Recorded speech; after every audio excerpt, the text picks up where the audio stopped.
welcome again to the Explaining History podcast. And I'm very, very honoured today to be joined by Gerald Hough, whose father, Anthony, was one of the early members of the SAS fighting in the Desert War, and who was captured and then escaped in Italy during the war. And we're going to talk about his the book of his military career, and also a little bit about his experience and the history surrounding that. But firstly, welcome, Gerald. It's a pleasure to have you today. A pleasure to be here. Okay, super. So your father and the was essentially, and we've talked about the SAS quite a lot on this channel from different authors, but it was, one of the kind of the sort of the pioneers, if in the early SAS, I suppose one of the pioneers of kind of special forces and commando warfare. How did he come to become recruited into the SAS? What was that journey for him? Okay, it's probably worth stepping back a little bit. When he left school, he went and worked in London, and he joined the 1st Battalion Tower Hamlet Rifles Territorials in 1938.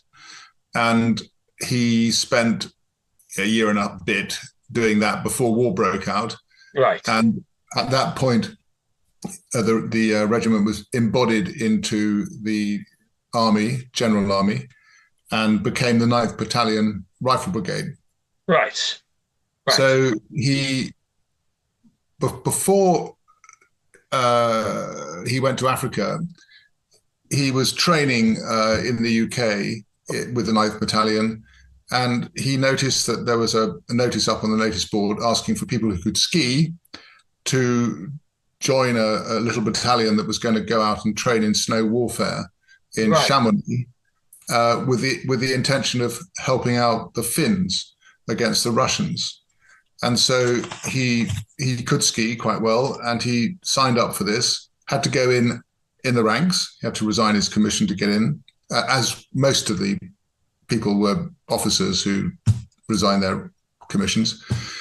And that included David Stirling, Calvert, Jellicoe, Rooney, Mather, all the interesting characters who blossomed later in the war. Sure. And I think very luckily, by the time they got back to the UK and then boarded a ship up in Liverpool, the Finns had reached an agreement with Russia, and so the whole thing was disbanded. Otherwise, I suspect that all those characters wouldn't have featured later in the war. No. So he went back to his regiment, took back his commission, and in November 40, he was shipped out with a whole load of other troops to North Africa, around the Cape of Good Hope.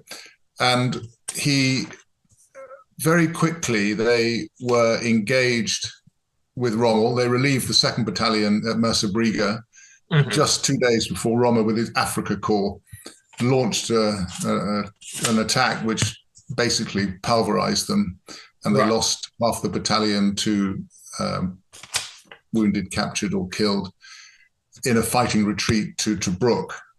And then they were relieved of duty for a few months to reconstitute the battalion, because they basically lost half of it. And then for the remainder of that desert war, they were going to and fro, pushing the Germans back, and then the Germans would push them back, and so on and so on. And the battalion was disbanded at the end of August 1942.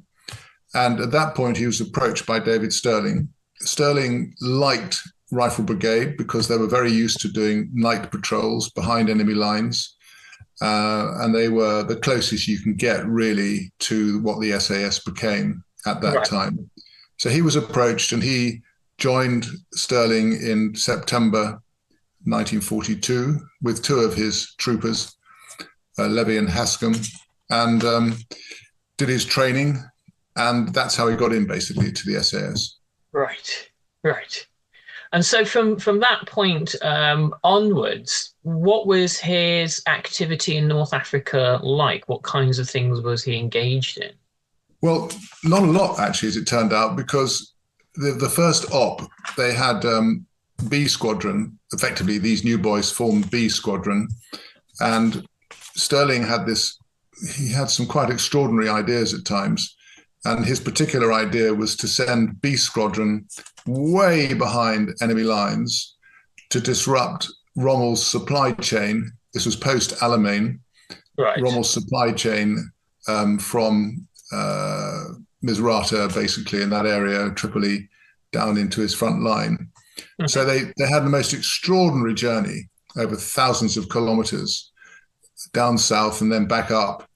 And they didn't really have much hope of ever getting out because they had limited fuel supplies and they were so far from enemy lines. And Sterling sort of hoped that the 8th Army might move forward quickly enough to offer some relief.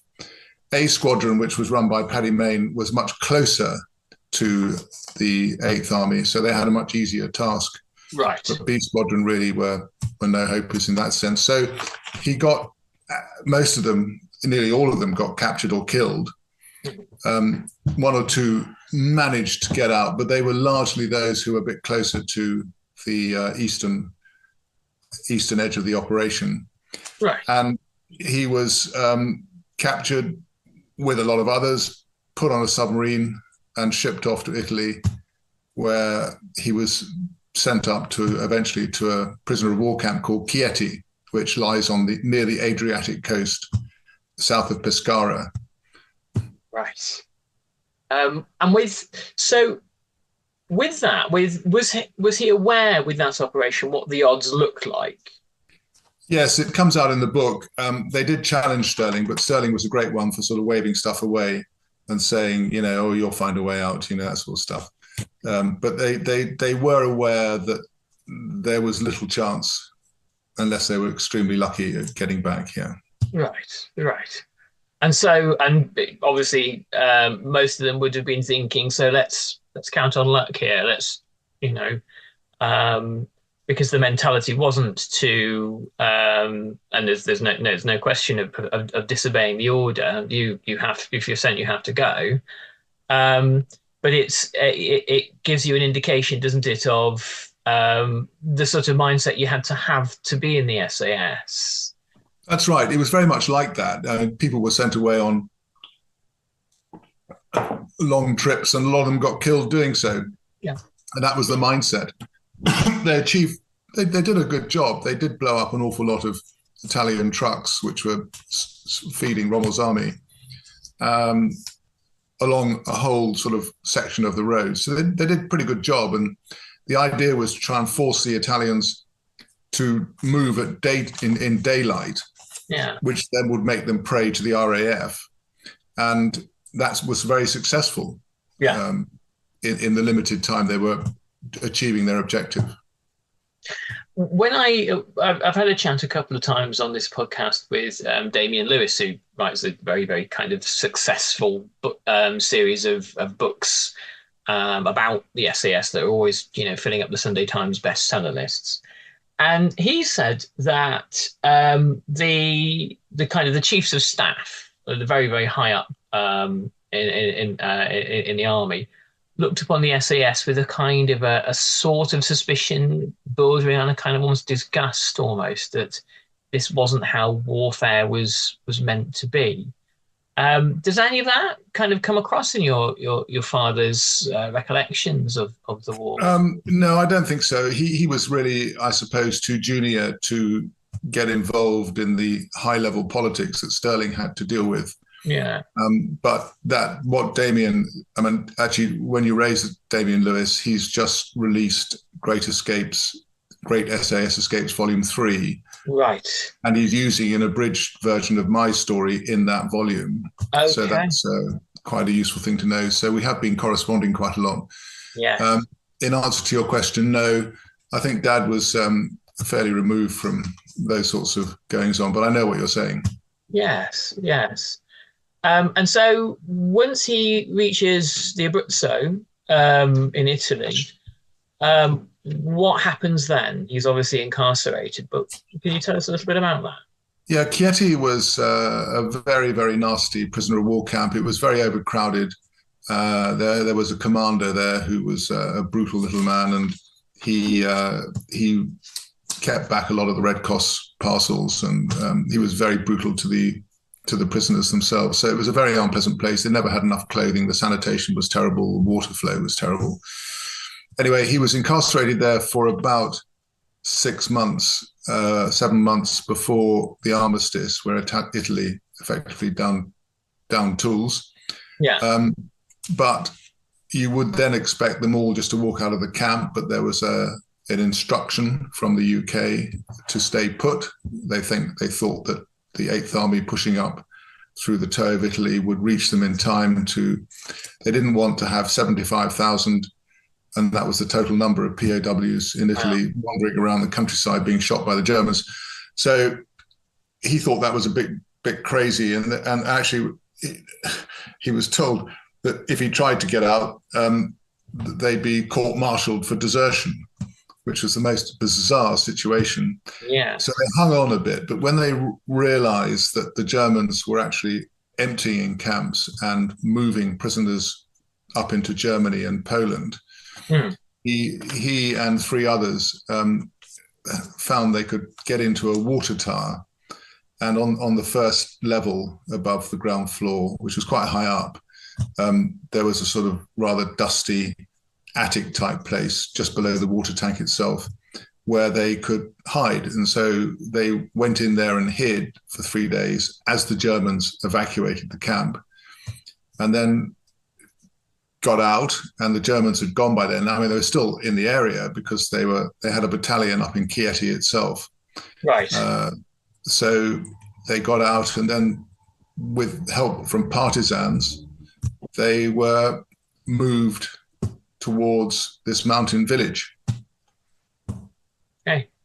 And that's where there was a kind of a long period of, I guess, kind of survival. Is that right? He was. Yes. He was with one other chap at this stage called Peter Gunn. The other 2 had decided to make a break for it down the coast. There, my father and Peter Gunn reckoned that the Eighth Army was moving up through Italy with such speed. The best thing to do was to hide out, if they could, locally, wait for the Eighth Army to come through, and that would then get rid of the risk of being recaptured, because a lot of the escaped POWs got recaptured by the Germans or got shot, actually, if they were wearing civilian clothes. I mean, a number got out, but a lot of them got recaptured. So at that stage, that seemed like a very sensible plan.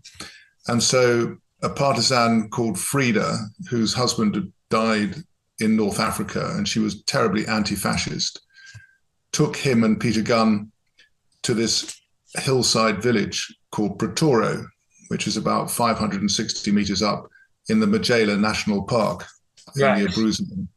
Very, very beautiful area. And Frida took him to the house of a chap called Gino Franchioni, who had a house on Piazza Roma, a small little piazza overlooking the valley. And this was where he stayed for the first few days.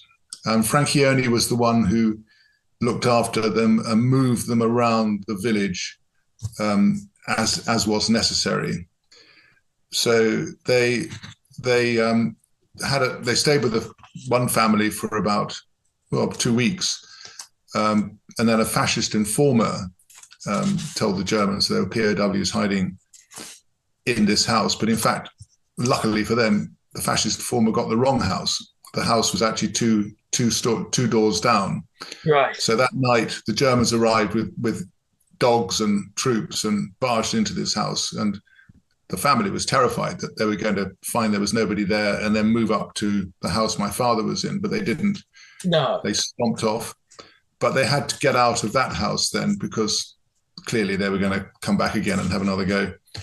So Franchioni, after they spent a couple of nights in a cave below the village, he moved them to a house on the piazza just across from Gino Franchioni's house, right, which was owned and run by a very strong lady called Angela Paseo, who had 5 children, and her husband had died before the war, and she took them in, and it was terribly brave because had she been discovered, she probably would have lost her life, and the children would have been orphaned. Yes. And then they stayed with her for a couple of weeks, but then the problem was that General Kesselring, established the Gustav line across Italy from sort of basically Rome, or just around about Rome, across Italy to Ortona. And that was 3 miles south of where Pretoria was. So he got completely stuck then. So they had about 6 divisions of Germans with terrific fortifications in between them and the 8th Army. Yes, I know the Pescara area very well, and it's literally on a straight line with Rome. It's sort of, That's right. Yeah. So he got very unlucky, and Kesselring was very clever because, of course, the Apennines sort of falls down to ground level around that region. Yeah. So there was no way the 8th Army could attack through the Apennines because it's just impossible, the terrain. So he, as I say, he was with the Passeo family, and then the Germans came into the town and to create their headquarters for the area, because it had wonderful strategic advantages. It had very good views of the valley and the 8th Army line, because the 8th Army had arrived by this stage. And so this German officer came in. They were up on the top floor. He wanted to inspect the house to lodge his officers. He walked up nearly to the top floor, but then decided not to go all the way for whatever reason, and went out to get his men in. They were able to get down into the basement, and there they hid until about 2 o'clock in the morning, when the Germans had gone to sleep, and got out and went down into the valley.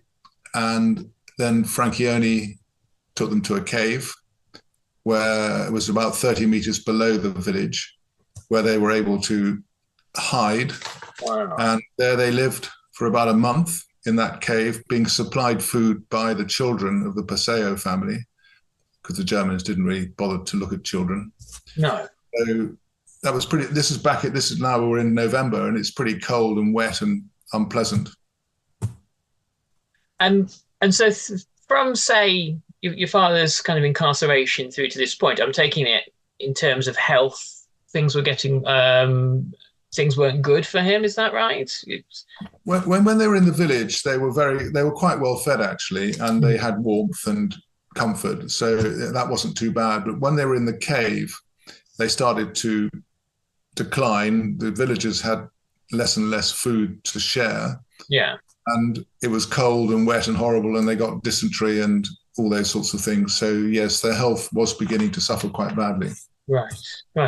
And at this point in the war, sort of, I think, 1944, this is probably aging towards, Italy begins to sort of slip almost into famine conditions because of the kind of the disruption of war. So I would imagine, and sparing food for British soldiers is quite a kind of a noble sacrifice when there's going to be a lot of hungry people. Very much so. And I think one thing that's really fascinating about the whole story is actually what it's like, to resist while being occupied. I mean, for the Italian families, as you say, I mean, had any of them been caught, they would have been taken into the town square and shot, along with probably various other people suspected of being involved, rightly or wrongly. So those kinds of acts of resistance are extraordinary, really, and the risks they ran are, it kind of boggles the mind, really, doesn't it? Very much so. They hated the fascists. They didn't want any part of the war. A lot of their young had been conscripted into the Italian army and lost their lives in North Africa.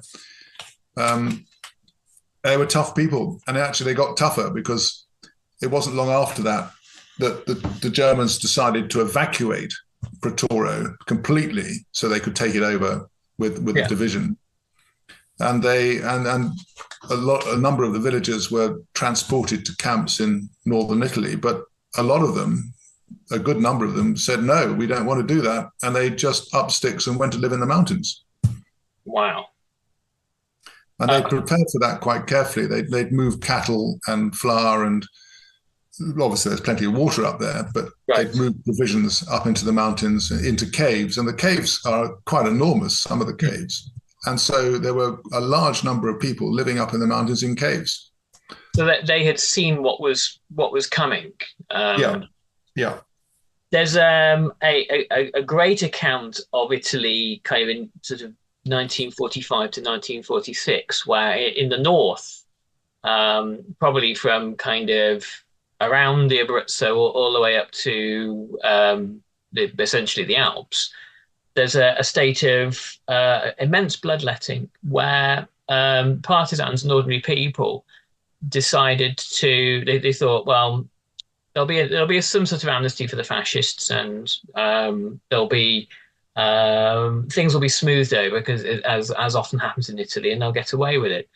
So I think something like in that year, about 25,000 fascists were murdered, and in by partisan gangs and just by ordinary people. And that story you tell me kind of gives just a flavour of why, what it was that people were particularly angry and aggrieved about, that sort of thing. So your father, what happens next? How does he survive the cave? Well, so when the villagers moved out in early December, he had to move deeper into the mountains with them, because he couldn't, they couldn't bring food to a cave near the village. So he and Peter Gunn moved up. Gunn was the one who held him back. He was very keen to have a go at getting away, but Gunn kept on saying, let's wait to see if the Eighth Army can break through. Yeah. But by about the 22nd of December, 21st of December, it was clear to my father that they had to make a break for it, and the villagers could not continue to sustain them because they had limited food supplies. The Germans were coming into the hills and trying to raid their food larders for their own provision. So he decided the time had come. So on about the 23rd of December, they left the caves and walked up high. It's very, if you know the area, I mean, you can get up to about 1,600, 2,000 meters. You can go a lot higher than that if you go into the sort of bare rock mountains as such. Yeah. But certainly the top of the tree-covered hills is about 1,700 meters. Mm-hmm. This was in December. It was bitterly cold. There was a lot of snow and ice, and they didn't have terrific clothes to wear. So they trekked up to the top of a mountain. They found some, let's call them villagers from Rapino, who were in a cave drinking hot soup, which they shared with these two British officers. And then they slept, or they came out of the cave, and there was a little bivvy, I suppose you could call it, outside, leaves and sticks, and they slept in there, and it was terribly cold. It's like -6 degrees or -7 degrees. Mm-hmm. And Gunn the next day basically gave up. He said he needed to go into the valley to do a recce, back into the valley to do a recce, and clearly that was a nonsense, because they knew exactly what was going on in the valley. So my father, very reluctantly, he couldn't disagree with him, because the guy just got up and left, and he waited for him for 24 hours, and he never came back. So Dad decided that he was dying, basically. He had to make a go for it. So he trekked from there over 2 or 3 ridges down past toward the German lines. And when he got close, he was then very close to German troops, and it was in sort of late evening. It was quite dark, and German people were walking around, and he managed to find his way through without being seen, and then he had to swim or get into a river and go under the German guns, which was bitterly cold. And eventually he had a brief sleep, and then he found a house with a chap in it who took him in and allowed him to dry his clothes out and warmed him up a bit, gave him some soup, and directed him back across the river. and eventually he found his way across a minefield, which he wasn't aware he was walking across, to the British lines. Wow. Wow. So Yeah. the chances of him making it are infinitesimally small, and yet he does. Uh, and no, was there any indication of what became of Gunn at all? Yeah, Gunn was recaptured, and he was put into a prisoner of war camp in, I think, Eastern Germany, and he was released, at the end of the war. Right. And then he became, he clearly was a family friend because he appears in various photographs, in holiday photograph albums. He was my godfather. I never met him, which was a shame. But he seemed to have fallen out of favor with my family in about the time soon after I was born, and he was obviously at my christening. Right. And I asked my mother before she died, and she just, like she would normally do, she sort of shrugged her shoulders and said, "Yes, he was. He was a bit of a hanger-oner or something rather. Clearly, she something happened which she's not going to tell me. But anyway, he was persona non grata." And what was your? What was the rest of your dad's war like after he made it back to the British lines? Does he return to active service or? Yeah, he was very ill actually. He had jaundice and dysentery and a few other things, and he was terribly ill. So he was shipped eventually down to Algiers, and he was in hospital in Algiers. He had periods of just collapsing and whatever, and eventually in, I think, March 1944, he got on a destroyer which took him back to the UK. Right. He went back to the Rifle Brigade's sort of headquarters up in the Midlands, and then he was in hospital for quite a long time, trying to sort him out, basically. Right. He came out of there. He had leave where he met my mother, and then he joined he rejoined the 21st Army Group out, who were sort of pushing into Germany. And I'm not altogether sure what he did with them. Yeah. Who knows? A man of great secrets at times. And after the Germans surrendered, he became a town major in Germany. So that was basically looking after a district. Yeah. Right. And when did his military career actually come to an end? Did he stay? Because I know the SAS were, temporarily disbanded.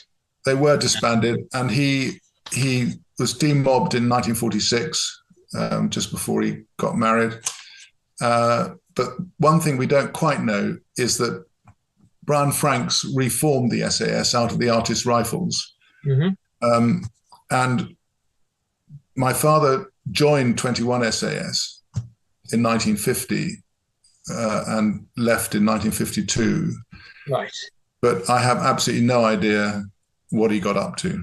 No. Or where he was posted or anything like that. Yeah.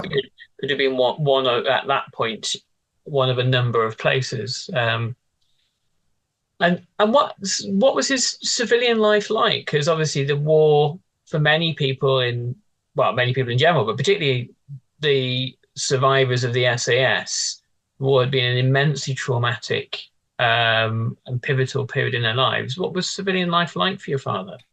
The family had a business of manufacturing hardboard, and that was based in London, in Limehouse, with a mill. And he joined or rejoined the company because he was in it before the war. Mm-hmm. And eventually he became chief executive of that company and then chairman. And he was very, very good golfer. He spent a lot of his time at the golf club because there were people at the golf club who had very interesting war records. And I think when you're quite traumatized by something, you need to be able to speak to people who've experienced the same sort of things. Sure. And there were people, members of the club, who had gone through much the same as he'd gone through. Right. But he didn't seem to be find life unduly problematic. No. And you said that he was a man of many secrets. Yes, he very rarely spoke about it. And I had enough, I prized enough. They used to have dinner parties, and I was able to sit as a young child, really at the top of the stairs, listening to when they would light their cigars up and start chatting. And these are people like Mickey Rooney and others who'd been in the SAS. And those stories were quite interesting, which but no, he didn't say an awful lot about the war. I think, in fact, moving on a bit from this, I think one of the very wonderful things that comes out in the book is that I went back to Pretoria, and after he died, mm-hmm. and I was the first person to ever go back to that village, and that village harbored a few POWs at the time, and I met with two of the children, who are now in their late 80s, who remembered him. Wow. And remembered taking food to him. And they thought he had died when he left the caves and went off into the mountains. They knew that Gunn came back because they heard that he'd been recaptured, but they thought my father had died because they didn't think anybody could get through the mountains at that time. And so it was the most extraordinary meeting, and it brought the past back into their lives and their bravery of their mother, really. And it allowed me to thank them for what they had done for my father. And one question they did ask, they said, well, why did your father never come back? And that was quite a tough one to answer. Yeah. I did explain it as saying that in the 50s and 60s, travel into Eastern Italy wasn't easy. He wanted to forget the war, not relive it. And of course, in North Africa, he'd been fighting Italians. And so whilst the village people helped him, he was trying to balance that with what he'd experienced at the hands of the Italians and the fact that he'd lost fellow friends and officers in that battle. So it was a hard one to explain, but it didn't dampen the impact of my visit to that village. And I found that an incredibly emotional point in my life. You can imagine. Wow. Well, we draw to a close, Gerald, and it's been just an incredible story to hear. And I'm very, very grateful to have your time today to hear your father's story. The book, that's currently available at the moment, or is it kind of, are we sort of working towards a release date? No, the paperback was released on June the 7th. Right. Okay. So that's available either from Pen and Sword, which is the publisher, or from Amazon. Okay. Or you might be lucky and find it in a local bookshop. Well, this is what we always promote, the good practice of buying from your local bookshop. And particularly if there is a sort of military arms and militaria sort of bookshops out there, there's a few surviving. They always need your business. So what I'll do is place a link to the book from a reputable independent retailer in the podcast notes, and people can order it from there. Terrific. But it's been a wonder to talk to you today. It really has. And thank you so very much for your time. I'm very, very grateful. That's a great pleasure, Nick. Thank you for the time. Okay. Okay, all the best.